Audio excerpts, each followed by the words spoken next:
going to introduce our two speakers that are going to come up. So we have Adrian Rapacide. He's a student at Leland High School, or senior at Leland High School in San Jose. He's been involved with CCL since April of this year. Adrian has been a conservative fellow for a few months and really enjoys getting those who are right of center involved with climate action. Outside of CCL, Adrian spends his time running his organization, the Youth Conservative Forum, and getting involved with local politics in his area. He also competes on his school's speech and debate team and is the senior class president at his high school.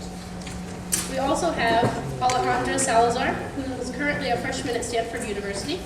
She's the child of Guatemalan and Mexican immigrants, and she was raised in the Central Valley. She's lived in Fresno her entire life and sees the Central Valley as the community that drives her to be educated and to be a climate advocate. At Stanford, she hopes to major in public policy or psychology and then attend law school. And we have two moderators who will be facilitating the entire discussion. First, we have Lisa Dance, who is a CCL Silicon Valley volunteer.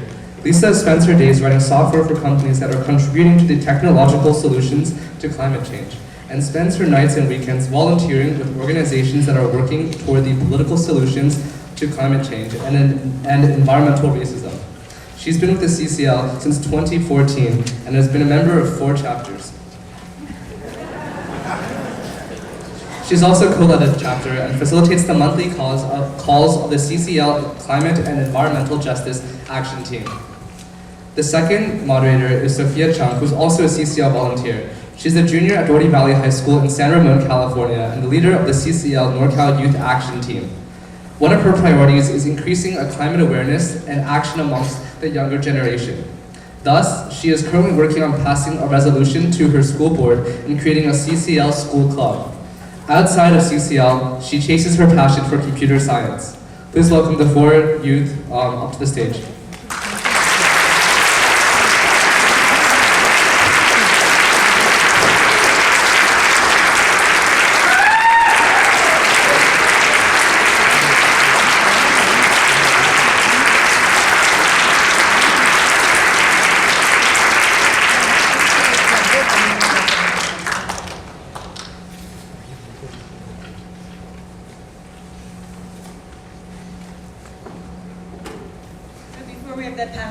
We have a couple short video clips we'd like to show you.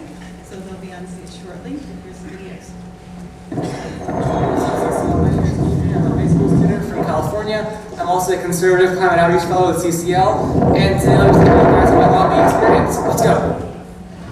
So I'm walking to my first lobby meeting right now. It's with Rep. Devin Nunes, and I'm really excited because I'm leading it. So ready to get a new co-sponsor.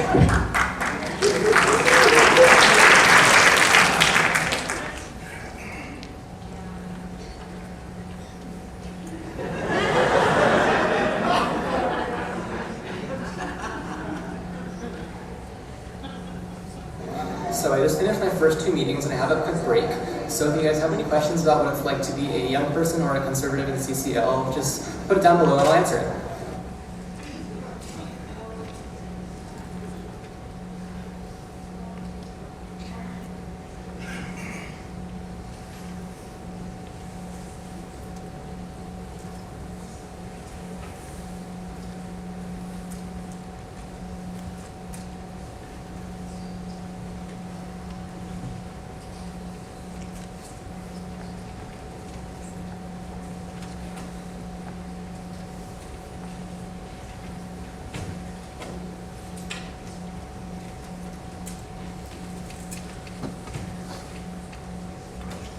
Finishing off the lobby day and our vlog of the reception. It's been fun, guys.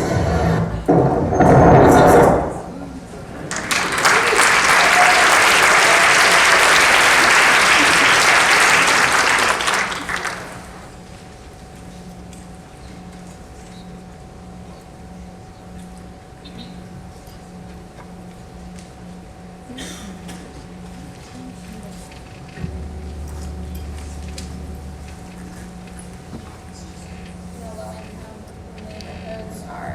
Disproportionately affected by climate change.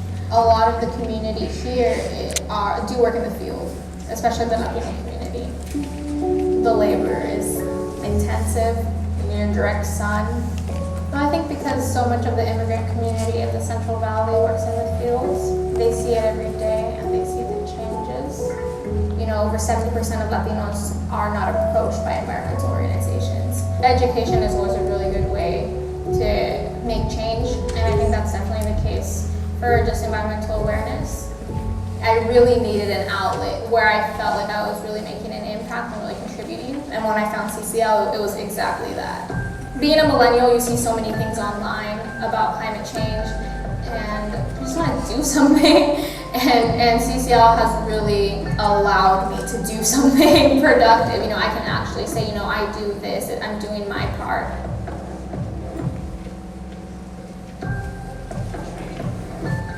The Hermante is a really big community hangout.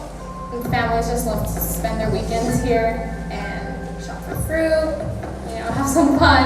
I do think that immigration and climate change are connected. My grandpa moved here because of how dry it had gotten in Mexico.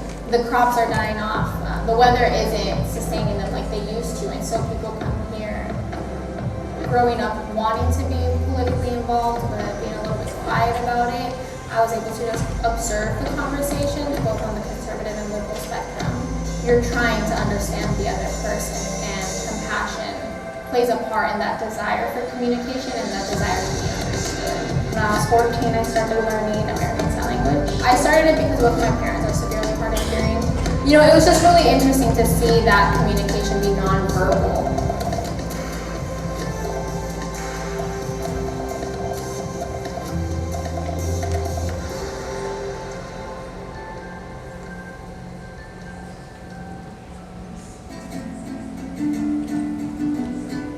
I've been playing the vihuela for 5 years. I love it. Mariachi, I think, overall made me find my identity as a Latina. I just graduated high school, and this upcoming year in September, I'll be starting my freshman year at Stanford. It's really exciting going off to a school like Stanford. I'm excited to go there and represent, you know, being a low-income, first-generation student of color. Something I'm really passionate about is education reform, how that affects different aspects of a lot of the problems we see today, like climate change. You don't have to do a huge project or a huge contribution to climate change. If I talk to somebody and they ask me, what do you do on your free time? Or what are some of your worries about the community? You know, I'll say climate change and I'll be vocal about it. Just having the conversation is so important. Just being comfortable saying, you know what, I'm a climate advocate.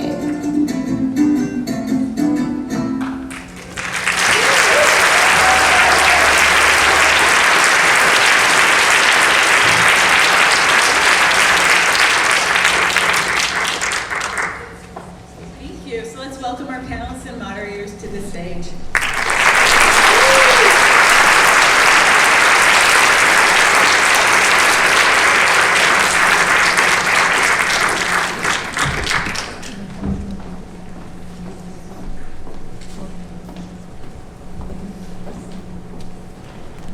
Alrighty, so we have a list of questions. First off, how did you get involved in climate activism? All right, so I think as a conservative, you're kind of brought up and you're fed this idea that climate change isn't real, that it's a hoax and all that stuff. And you know, I wasn't immune to that. When I started getting involved in politics, I was about my freshman year, and I didn't really think that climate change was a real issue that I had to care about, and that it was actually this whole existential crisis. But I think throughout my high school years, I began talking to more people. I took science classes, and I became really educated on it, and I felt like I had kind of been lied to. You know, that there's this real problem, but the conservative media keeps pushing this one false narrative. And then from there, I was actually at a local conservative event, and I saw a table for CCL. And it was really cool to see that there were conservative climate advocates that I could reconcile believing in climate change and being conservative. And there was something that actually aligned with my values. So from there, I just took that and kept going, and I didn't look back. I've been working on reaching out to conservatives to kind of have that same reckoning that you can be conservative and be a climate advocate. That's possible, and in fact, it should be happening. So I aim to do that in CCL, and CCL really empowered me to really pursue that goal. So, yeah. For me, found CCL at a local event in Fresno. I had gone there because I was joining my ecology club in high school, but I was kind of discouraged about being in the club just because mostly like we were planting flowers and stuff on campus and picking up trash, which is like really cool, but I wanted to do something more politically involved and something that required a little bit more like education on like what's actually happening in the policy and the whole environmental movement. And then at that event, when I was at the ecology club, I saw Connie at the CCL booth, and there were pamphlets in Spanish, and that's ultimately what really drew me to kind of look at the booth, because they had taken the time to, put something in my language and kind of like, even though there wasn't somebody there who could speak Spanish, there was somebody there there was like an effort that they were trying to represent my community and trying to connect with us, and to me that meant a lot, and like to this day I feel like it still reflects how CCL as a whole approaches the communities that we may not have a lot of in our organization today. You set me up perfectly for the next question, which is that you both come from backgrounds that are underrepresented within CCL, which gives you a unique perspective. And so how do you see people from your community reacting to climate news, and how does your background shape your role in CCL and the climate movement?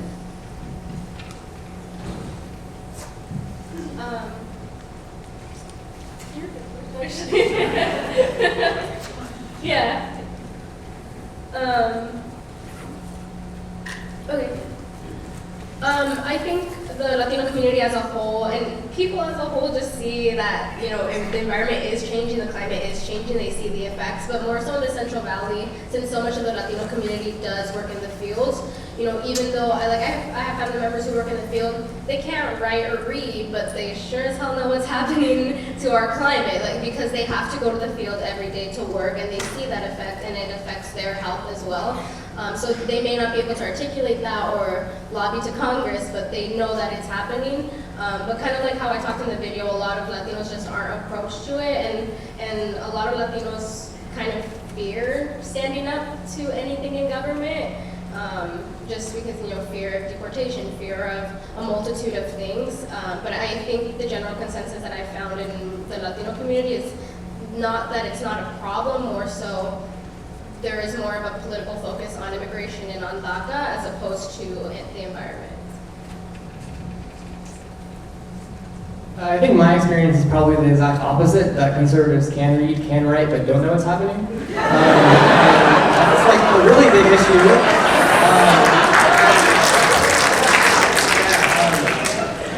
And I think when you hear all this climate news, when it's kind of like set really straight in facts and science and all of these experts saying it, and they're still not buying it, it's an issue. I think that we're making a lot of progress with conservatives and Republicans. If you've seen the Luntz polling, that shows that the majority of Republicans want the government to regulate CO2 emissions. It was about 55%. That's kind of astounding.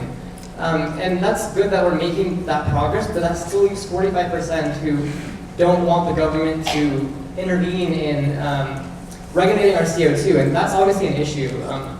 So I think within my community it's important to keep making that progress, but there's still a lot to be done, and a lot of them just don't believe climate change is happening.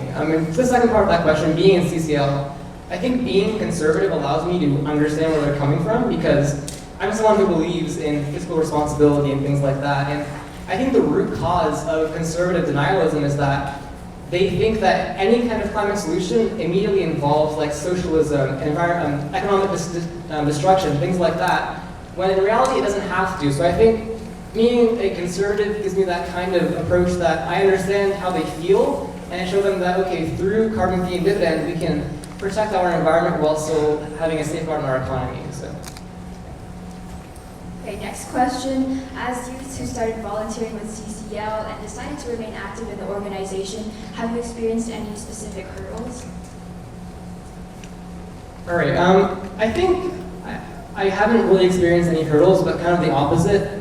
I think CCL really embraces youth in their organization because youth are so necessary in this movement, and that when I joined in March, I just saw a table at an event, and I just signed up and wrote my name, and now a few months later, I was flying to DC 3 times a year. It's just like they take you and they make sure that you reach your full potential. There's nothing wasted here. If CCL sees a youth who's interested, they make sure that they put you through the ringer. You're doing all your work, and I love that. I absolutely love that because I'm someone who really started to develop a care and passion for this, and that was absolutely cultivated as a youth, and they really make sure that I'm able to achieve all my goals. I've definitely found the same thing, that CCL is an incredibly supportive community. I think sometimes it's easy for somebody who's a minority to feel recognized, especially, given that there's not a lot of Latinos here, people of color, students.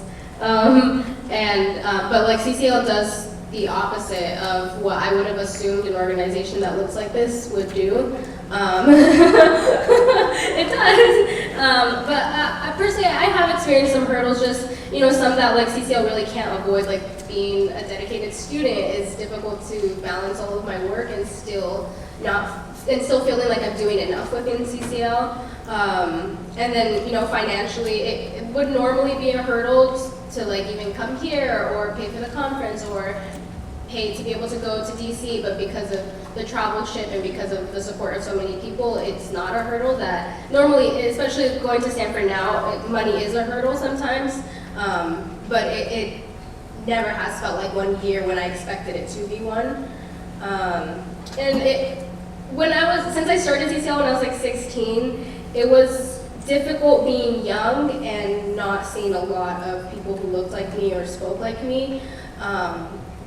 But that's just because I was so young and I wasn't used to being in an environment like this and navigating a white space like this. But I haven't had any wrong interactions within CCL, and because of the values that CCL continues to embody, I feel like I never did feel uncomfortable. I just was like expecting it and fearing it more so. Does your social circle talk about climate change very much? And what do your friends say about it? And what do you tell them? I go to a very liberal college. So yeah, pretty much everybody I've met agrees with climate change. Maybe not everybody's so vocal about it. But I mean, the general consensus of people our age is that it's happening, it's wrong, people need to do something about it. But I do notice that as more things happen in the media, like the Australia wildfires, and stuff like that, more people are posting about it, and including like when Greta Thunberg spoke at the United Nations conference, so many people who I've never seen be politically active before posted it on their Instagram stories or on their Snapchat stories, which is interesting how just seeing a young person our age made people want to connect with that and want to repost it and want to support it and talk about it and be angry and mad and loud about it. So yeah. On my end, so I go to high school, and I guess all high school campuses they swing liberal, and mine does as well. And I think everyone definitely knows that climate change is real and that it's happening, but there's definitely this kind of level of apathy in the students, and that they know it's happening, but they think, what can I do about it? How can I actually make a difference? Does my voice matter? So, everyone talks about climate change now and then, but it's just kind of something in the back of our minds that, okay, it's happening, but I don't know what to do about it. And if there really ever is a conversation on climate at school, I'm usually the one starting it, and they get tired of me talking about it all the time. I'm that guy, and we need more of those guys at school, because people are just sitting there with not really doing anything about it, even though they know it's a real thing. So to that point, yeah, I think it needs to be talked more about, but then that next step also is doing more things about it. And that's why I think CCL, other kind of organizations should really increase their presence on high school campuses, because there's so much untapped potential there that people know is happening, but they're not doing anything. And they have this kind of energy for activism that's not being realized, and it really should be. So yeah, I would really say that there's that big untapped market in high schools. Okay, how does your age affect how you navigate through CCL? Yeah, so kind of what I was getting at earlier is that CCL is definitely a majority older people organization, and that's fine. I think in some ways that does work to the advantage of youth, because, like I said earlier, we're valued. When we come to CCL, we feel like we are special and we're wanted, and everyone wants to talk to us, interact with us, send us to DC multiple times, and just really make sure that we are a part of it and a vocal part of CCL. So being a youth, I think the opportunities are just really great, and it's helped me navigate CCL. And I do think it's important to bring in more youth to not only have our voices be heard and also have other voices among us, because there's definitely an age problem in CCL. We all saw the slides this morning. We need to do better when it comes to age, when it comes to race, when it comes to ideology. So definitely it's important to bring in more youth as well.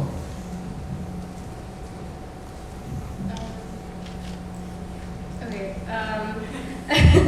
I think, again, like, because I was so young when I started CCL, there were a lot of and because of like the education I had received prior, there were most of the concepts that I did not fully understand, and I'm still learning to understand. And it was difficult because, I was kind of scared to ask questions for like the first year, just because I didn't really know what questions to ask either, and there was so much vocabulary that I didn't know, and there wasn't really anywhere I could ask because I didn't have an environmental, I took AP Environmental Science, but the teacher didn't really care about the environment, which doesn't make sense.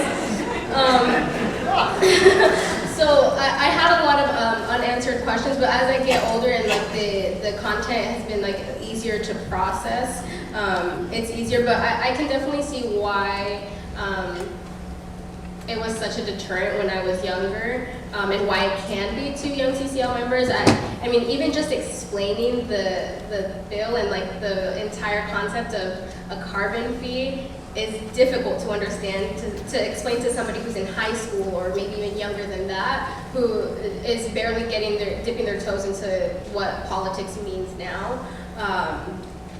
So I feel like that affects a lot of how youth navigate CCL, because the way that information is communicated to you guys may be helpful for you guys because you guys have gone to college and everything, and have had a lot of experience just naturally with the political world as you've grown up, but we're barely starting that. So sometimes like the language or the way it's spoken about in CCL can be really difficult to digest for somebody who's so young. So you've both talked a little bit already about what the consensus on campus is around climate change. So just expanding on that a bit, have you seen that change over time? How? And what do you see as something that we can do to push that forward?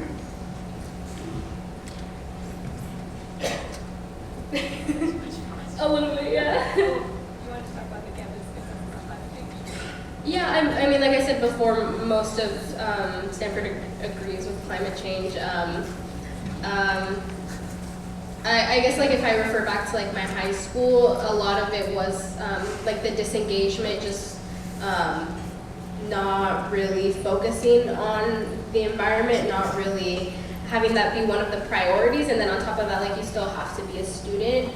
So it's just kind of like a difficult system to navigate when you're so young, and then like I feel like at my high school, you can't really ask my parents. Like I love my mom's here, but she can't tell me like the policy that's happening now in the environment and in current politics. Yeah, I think again the consensus on all high schools is that it's real and it's happening. But like expanding on that, for example, like with events like the Australian wildfires, for example, everyone saw that on Instagram, on Twitter, on Facebook. They just take it, repost it, and move on with their day. People's Instagram stories were filled with pictures of the destruction and all that. But the question is, what are they doing to help at all? So that's why I think it's really important for CCL and environmental organizations to come to youth where they're at and talk to them. For example, like having tabling events at places where high schoolers are, or we have a lot of youth programs for college students, but not really any for high school students, I've noticed. We have all these like college fellows, and we have chapters on college campuses, but why not any on high schools? I've been trying to work on that in my own high school, but it is really important to reach out to high schools and start more programs there, because it's a really underrepresented area in CCL and it shouldn't be. All right, both of you are so great. You already answered the next question. But we're going to move on. What should older folks be doing differently when they reach out to work with youth on climate change? I think older folk, kind of like what Alejandra is saying, is that it's important to have an education, to educate the young people about what the policy is a bit more in depth, because it can be frightening to be talking about carbon fee and dividend and externalities and regulatory means and all these things when people who are in high school might not know what those things mean. So I walked into my first CCL meeting, and I'm pretty interested in economics and things, so I kind of had an okay grasp of it, but there are some students that some of my friends that I bring to meetings and they leave going like, what's going on, you know? And we just kind of jump into all these things at chapter meetings about like, I don't know, appreciations, tasks and things, but they don't know what policy they're actually working towards. So I think older folk need to be kind of conscious of that and really look at those new members, youth or not, and recognize that it's difficult to get on board with kind of a technical policy like that. And then the other side of it, I would say, is also making meetings and outreach more palatable to youth. I think we're huge on things like social media and Twitter, Instagram, Facebook. And those things aren't embraced as much, I think, at the local chapter level. A lot of it is like word of mouth, flyers, Rotary clubs kind of thing, but that's not things that we're involved with, you know. Posting on all these social media is how we exist. You know, this is where we get our information, and kind of making that more available to us is a good thing. And then, as well, I'd like to say that some of the meetings are not really engaging to youth in the way that a lot of times they're just someone talking at us for a couple of hours, when I think youth are more engaged by interactive things, by discussions, by activities and things like that, which you see at high school level, but with all these adult groups, it's all more just like, we're going to sit here and the group leaders are going to tell us about what we're going to do and things like that. So I think there are a few ways to make CCL better for youth from the older folks. I think there's, I think if I were to like make suggestions about what CCL could do to better approach like kids our age or even younger, would be to just kind of change the way that you're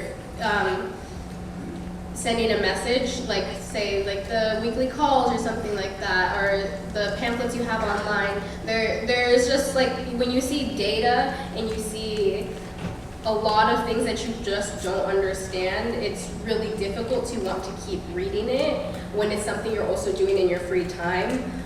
So I feel, I like psychology, so I feel like there's something that could be done to like kind of meld the psychology of an adolescent and how an adolescent processes certain media and certain highlighting or whatever it be, certain lettering, and how CCL can write their explanations, like how they have on their website or the pamphlets and stuff.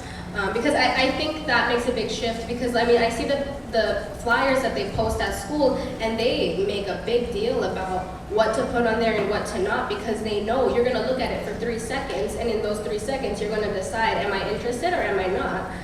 And the things that pop out of you are something that need to be discussed, and there's like psychology behind why they put those 3-4 things on that flyer.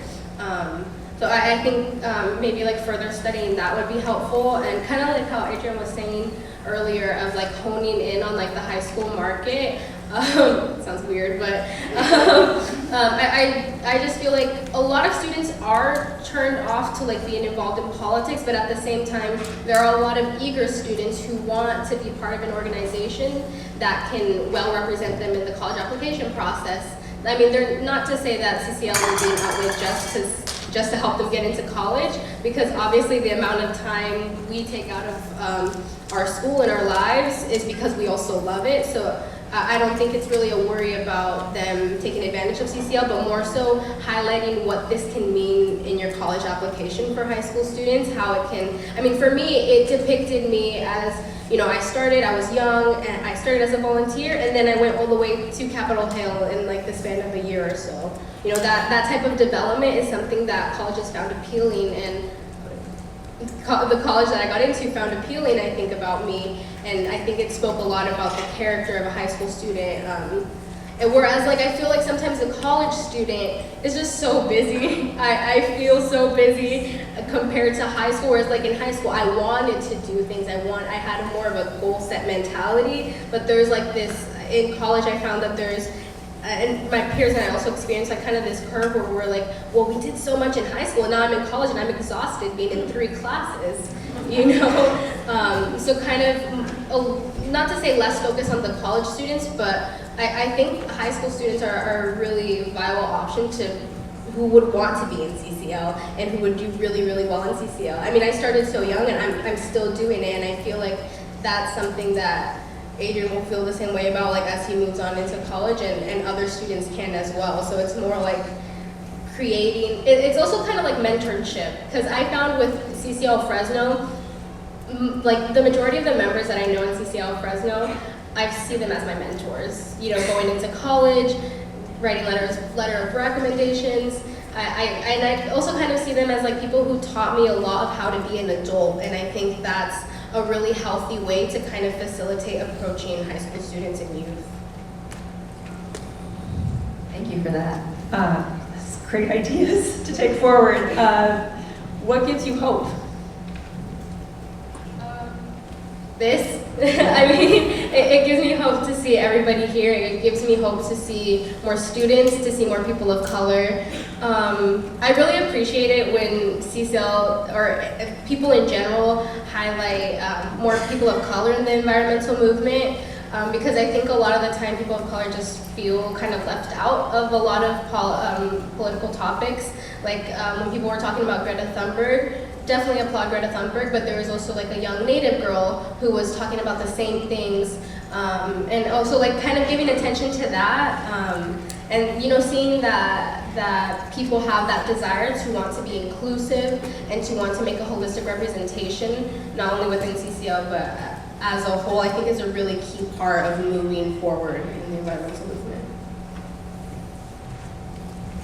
Yeah, I think by nature I'm a very optimistic person, and TCL does give me hope. And I don't know if you guys were able to read Jim Tolbert's op-ed in The Hill recently, and what he did in that op-ed was basically highlight all the progress we've made with Republicans in Congress. And there's quotes from tons of Republican senators and reps that are saying that climate change is real and we need to do something about it.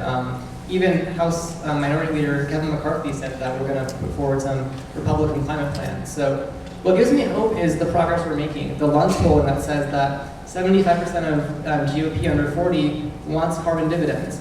That gives me hope because there is a path forward, and Republicans are waking up, and I think that's great.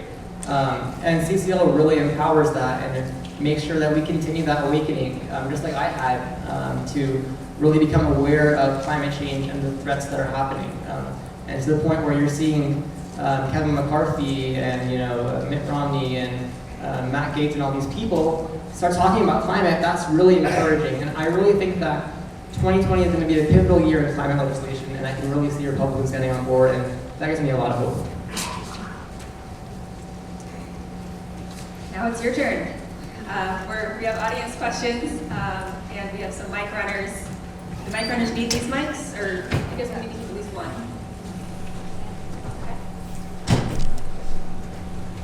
So raise your hand, and a mic runner will come find you if you have a question.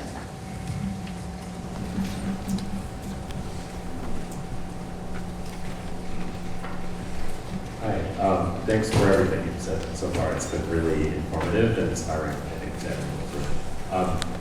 You alluded to this a little bit, but I'd love it if you could talk more about what climate education, if any, you've received in your grade school to high school years, and furthermore, what you wish climate education in K-12 looks like.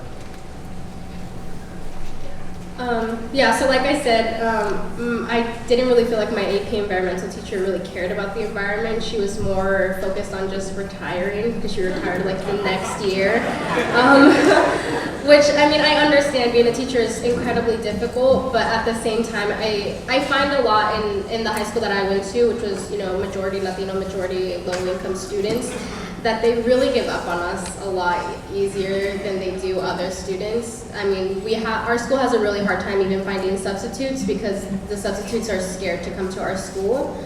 And that's difficult for a student to kind of process because we're not scary, we're just going through a lot more than the average student at home and in society as a whole. But tangent, but anyways, yeah, no, I was so excited for AP Environmental Science, and learned practically nothing. I tried to study so hard for the test on my own, but I can't teach myself a whole course and expect myself to do well. So I also wish it started earlier. I wish we were taught to process this when we were in grade school and middle school, and then required to learn it in high school instead of an AP extra class that you can normally opt out of. So I hope that they start teaching it younger and then by the time we're in high school, we can actually learn the policies and have a better grasp on that. That way we can talk about it once we're ready to vote. Yeah. To that, I would say that definitely the education is uneven, and in different communities you get different quality and levels of climate education, like she was saying, and that leads to the gap. Like in communities of color and lower income communities, you see less quality education on climate, and same thing in conservative communities. You know, they don't want to teach that kind of stuff there, and I think that's a shame. But also I think that, so where I go to school, we do learn about climate change in our science classes. And when I learned about it in about sophomore year, you know, I became kind of like all of my other friends. When I heard about it, I was like, okay, it's definitely real, and I know the basis behind it, but it just kind of stopped there. There's no real contextualization of what we can do now with this knowledge that it's happening.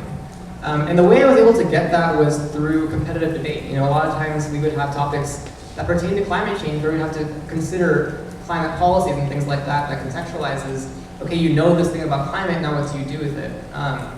So I think that it's important that climate education is kind of bifaceted in that way, and that it tells you the facts and what's going on, but also ways it can be addressed and what you can do about it. So I think that's a really important component about climate education that should be addressed in schools.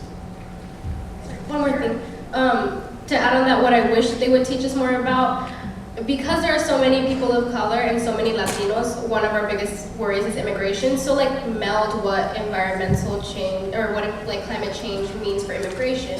You know what I mean? Like connecting that to the problems that we see in our families and our parents. Yeah, and this could happen in like government classes, for example. We shouldn't be talking about this in like biology honors. That's true. You know, we shouldn't be talking about policy then. But like I just finished an AP government course and we didn't touch climate change once. You know, it's just this thing where we should be talking about these issues that we learn in other classes and how policy and government can be used to address them, like with CCL and what we do. Hello, thank you for giving me even more hope. I'm from Petaluma, California, 40 miles away. I went on the most recent youth climate march, and I'm wondering how we can help these people add lobbying and letter writing to their advocacy or their activism repertoire of striking and marching. Where would we start with those people who are on that march? You mean the people who volunteered to march, and then how to kind of use that as a segue to encourage them to lobby and do other things as well? Yes. So I know that in my chapter we had people tabling at the climate strike, and we were handing out literature there and really trying to take all that enthusiasm and put it towards actual tangible progress, because one of my issues with the climate strike and that movement is that it's all about the problem and not the solution. So I think that what CCL does is give the solution once they recognize that problem. So it's important to kind of take that enthusiasm where it is and then convert it into actual tangible action. And CCL can do that just by, you know, reaching out to those communities. And there's a lot of like youth climate strike communities in every city, and they all have like boards of students and things like that. So reaching out to those like climate strike planners and saying, hey, you know, we know you guys care a lot about this. Why don't we take that protest enthusiasm and turn it into actual legislative lobbying and things like that? Yeah, I mean, I completely agree. I think part of it is, I mean, like, it's fine to directly tell them, like, because like you're saying, they know what they're marching for is wrong, they know what's happening, and you can tell them, okay, you see this, I see your energy, I see your enthusiasm, now do you want to do something with it? Here's this, and like I said, also, the way you portray it to, depending on like the age demographic or political or racial demographic, kind of honing in on that, like, yeah, just kind of appealing to it as much as you can on a psychological level. I'm interested to know what you've seen works when it comes to involving and then keeping involved somebody in high school? Is it like inviting them to come to the chapter meeting happening in the city, or is it to start something within the high school with most of their people in high school? That's one area that I'm like, I get that there's a desire and there's people in high school that act really well, but what tactically do you want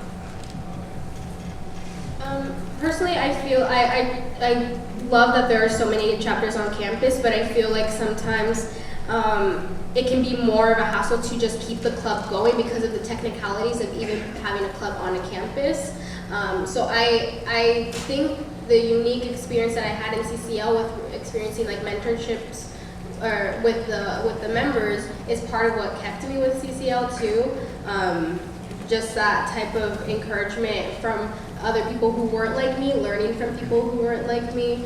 But as for like keeping people engaged, again, like the way you talk about them, I heard this in one of the breakout sessions, but that at the meeting when there was a new member, right away they had them go into like the breakout sessions with somebody to explain what's happening to them instead of here, sit for an hour or so and listen about something that you're not completely sure about maybe. And also, again, psychologically, socialization is a big part of doing extracurriculars, especially for kids. You know, I love mariachi, but sometimes I don't want to go to mariachi because I don't feel connected to the group. You know, so if I feel more bonded, whatever the age, whatever the demographic, if there are more opportunities to also bond with the members and then also get work done together, it would make me want to go more.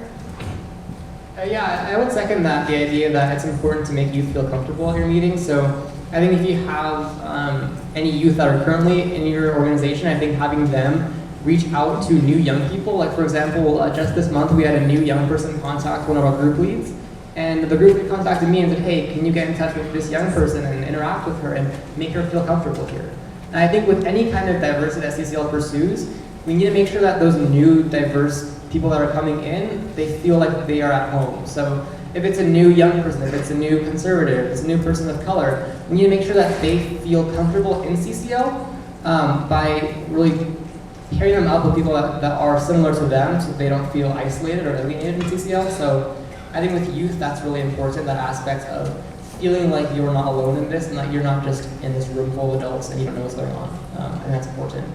And then the second thing, kind of like what Alejandro was talking about earlier, the founder of Students for Carbon Dividends, Alex Posner, he always says that when you're dealing with high school and college students, it's important to be able to give them something they can put on their resume, which sounds really nefarious, but that's something that he says is really important because a lot of them really care about career development at that young age and being able to give them opportunities like internships, like awards, like volunteer opportunities, all these things, high schoolers and college students are just really eager to get. They want to be able to get this experience and get out there and do things that can help them later on. So I think that CCL, both developmentally and as something that shows some experience when you're looking for college or when you're looking to get into the job market, I think that also helps. So for example, I know in Students for Carbon Dividends, they created a campus VIP network where they would have students apply to become campus VIPs for their in their organization, and that's something they can put on their resume while they're still contributing to the organization, and that's a kind of incentive to that. That's what I would say. Hi, my name's Evan. I run a platform called Climate Careers, and we're specifically focused on helping people, particularly young people, find climate-impactful career opportunities. We're on a mission to mobilize the world's talent to solve the climate crisis.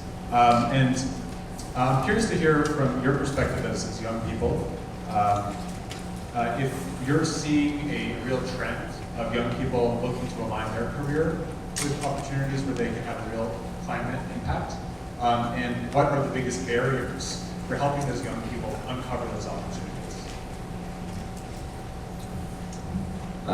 Yeah, I think that young people are definitely conscious of the environment and the role that business plays into it. For example, I know that a lot of high schoolers are starting to ditch things like fast fashion, where it has a big impact on the environment, and Also, doing consumer choices like going electric for vehicles and things like that. And I think that the youth recognize all of these things, that it's important to support sustainable measures of business and as an occupation. But I'm just speaking from experience. I couldn't name you one kind of job to have in the environmental nonprofit sector, to be honest. I couldn't think of how I could create a career out of something like environmentalism. So I'd say more outreach maybe to guidance counselors in high school about what kind of careers there are in environmentalism, because that's just not something that's available. And it's going to be increasingly important in the future, this idea of like environmental consulting and things like that to help for this transition to clean energy. So I think that really talking to counselors and people who tell youth about career opportunities, about things in environmentalism is important, because I couldn't really tell you what that would look like. Yeah, same here. I can't think of a single job that would, I mean, I guess like maybe working for the water district, but I'm uneducated on that. So I see what you mean though by like honing in on how much youth want or are eager to get involved on like whatever is the new political trend on social media. But sometimes it really just is a political trend. Sometimes people do it to just be accepted, you know? So I think, like he was saying, just like kind of spreading the word out and like matching that with education. And also, I don't know if this applies to what you're talking about, but I know like as a young woman, whenever somebody's like, oh, here's this opportunity, I'm like, I don't know if I should trust that. I don't know exactly. Like to come on this trip, my mom and my bonus mom had to talk to people in the chapter in order for me to even go to DC. You know what I mean? So like I think when you're talking to young kids, like definitely be wary that they have parents and and young girls too. You know, it's scary when somebody's approaching you and saying, oh, there's this great deal, here's this great thing, and that may, if you like you sense like a pushback or like some people holding back, I think that may be why. So kind of taking that into consideration. Hi. This question is for anyone on the stage. What have you heard about schools for climate action? It's related to Citizens Climate Lobby. And secondly, it asks all stakeholders in education, student councils, school boards, affiliated organizations like school nurses, to bring that educational sector's voice to Capitol Hill and ask Congress to take action on climate. So do you see that as a direction that needs to have, as a sector of society, to speak up to Congress? And what do you know about schools for climate action? Anyone on stage? For sure. I mean, I can see the value in honing in on like the educative world and using like those people, whether it be administration or students or teachers, because I mean they shape the future, and I think people in power know that. I kind of forgot the rest of the question, but yeah, no, I think it's important to do that. I personally, what I've seen is just, I see a lot of people at Stanford talking about marching and talking about protesting, and not that I disagree with it, but they only do that. So like somebody asked before, kind of melding in the two and showing them that use this excitement and you can actually see change with it, with like your local government and possibly even higher than that, you know what I mean? So yeah, I think just kind of emphasizing that protesting is great sometimes, and you can use that energy to make change and kind of segue that into CCL. Yeah, and about the actual Schools for Climate Action program, I heard of it just about 3 hours ago when I actually talked to you earlier today, but like that was it. And like my chapter really works on engagement with schools, and we're like lobbying our school board to pass a resolution, but we had never thought of going to actual school student councils or school individual administration. So I think maybe within CCL, we should have more awareness of that program to chapter leads, and so they know what it is. And that sounds like a Mark Reynolds question, is like, why isn't that more known? You know, why hasn't my chapter known about Schools for Climate Action, and why aren't we capitalizing on that? Because I think that's another lever that we can pull to get our members of Congress to acknowledge that students want climate action. We have time for one more question. Right here. Hi, I'm actually a high school student, and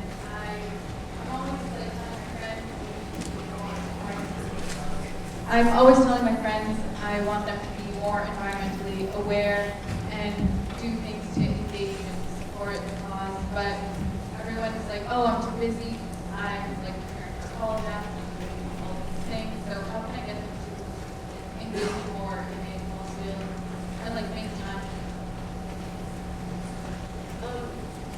What I found like with my own experience is kind of talking about what CCL has allowed you to do, and then they'll be like, oh, you got to do that? How'd you get to do that? How can I do that? Type of thing. I mean, that's what happened to me going to this conference. My friends were like, why are you leaving? And I'm like, going to this conference, you know, and then they're like, that's so cool, and like they ask about it, and then they know about it that way, and they can be like, well, you could kind of do that too, you know.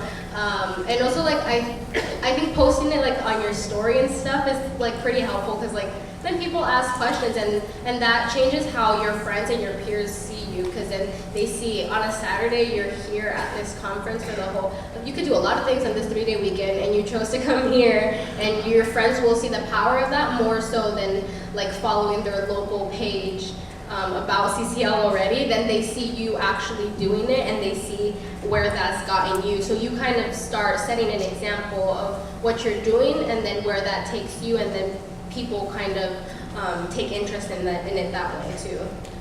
But you know, also I use humor a lot, and I feel like if you just like kind of humor them into shaming them to do something, you know, you're just like, I'm doing this Saturday, what are you doing, type of thing. I think that, I mean, you're talking about your friends and your peers, that's how I talk to my friends and peers, so I think that's fine. Yeah, and I'm going to assume that you already told them about why it's important to protect the environment, get involved, so just past that on a logistical side of things.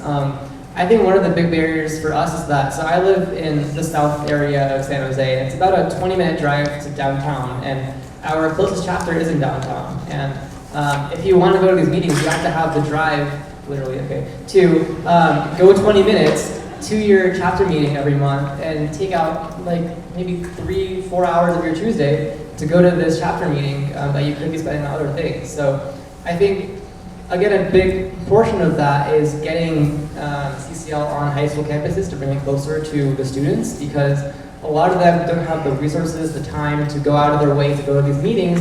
They have to be very self-motivated, and you can't rely on that. And then the second thing is, you mentioned like, they said, oh, I can't do it, I have college apps to do. Well, turn that around and say, this can help your college apps. Like, you know, you can say that, like Alejandro was saying, all these things are so amazing and so cool, like that I'm able to do through CCL, that this is a really enriching experience that you can use for personal development and like development for college and all these things. So. I think also emphasizing that it's free is helpful for college, high school, and college students. Definitely a very appealing part of like being able to come to the conference, and like emphasizing like how accepting CCL was of like making sure you have a ride, making sure you have a place to stay, making sure that all of those things are in play where you don't have to carry that burden.